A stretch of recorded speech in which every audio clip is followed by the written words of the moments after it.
Hi there, how you doing?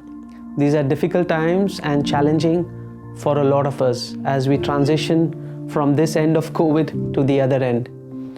And we all go through transitions in our life. And at this moment, you might be going through a transition in your job, in your career. You might be switching jobs or switching careers. You might be starting your own business. You might be attempting to lose weight. All these transitions are like trying to cross a bridge and you have a raging river below you.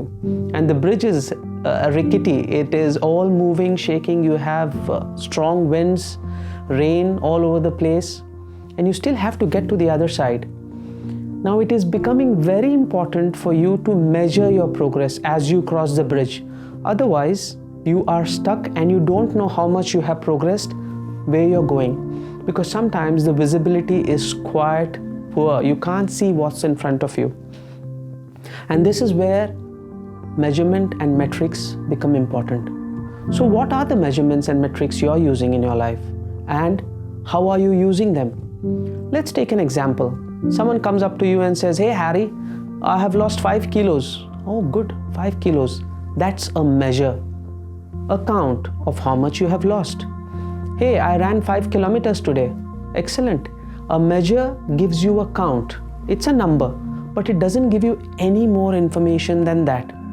But if you take the same example and the person says, I have lost 5 kilos in 2 months, that gives you a bit more information. It becomes a metric. If a person says, I ran 5 kilometers against a goal of 3, that becomes a metric.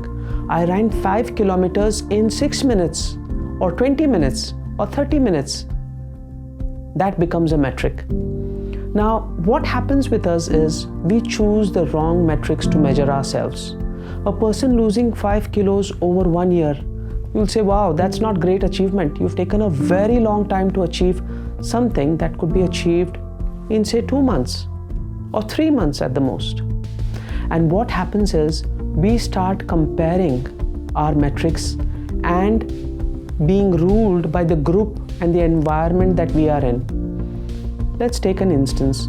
You want to run a marathon, and if you join a club of people who are slow runners, but you have immense potential, you can run fast and you can run long. But because you are in a group and you find yourself turning out to be the first runner, crossing the finish line first during all your practices, your full potential of being an absolutely great runner starts getting measured by the performance of the people you are with. Same thing at work. If you start exposing yourself to an environment which, instead of propelling you towards being your best self, only propels you to excel among the group of people that you're competing with, you're not really achieving success at the rate and speed and at the level that you should. So be very mindful of where you are and who you are competing with. The best competition has to be with yourself. If you can run 5 kilometers in 30 minutes, can you excel that? Excel your personal best. If you are really good at your task, how well, how efficiently, how fast can you do it, instead of comparing it with others around you? So use your metrics wisely. All the best in your transition. May the force be with you. Bye for now.